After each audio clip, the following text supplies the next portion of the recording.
Good morning, and thank you for joining us for today's Daily Market Outlook.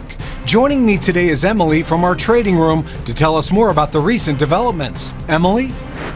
Gold prices held steady as safe haven demand from escalating tensions in the Middle East offset pressure from a stronger dollar after investors toned down expectations of another big interest rate cut from the US Federal Reserve. Wall Street's main indexes were mixed in volatile trading as investors remained cautious ahead of a crucial labour report later in the week and monitored potential escalations in Middle East hostilities. The International Monetary Fund renewed calls pressuring El Salvador to scale back its Bitcoin policies and overhaul its regulatory framework surrounding the digital asset.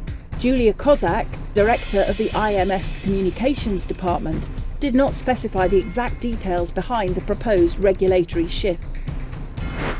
The euro-dollar pair corrected downwards in the last session, falling 0.1%.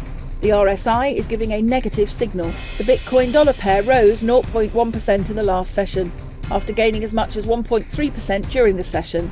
The RSI is giving a negative signal. The pound-dollar pair dove 1% in the last session. According to the Williams indicator, we are in an oversold market. The Aussie-dollar pair fell 0.6% in the last session. The ROC is giving a negative signal.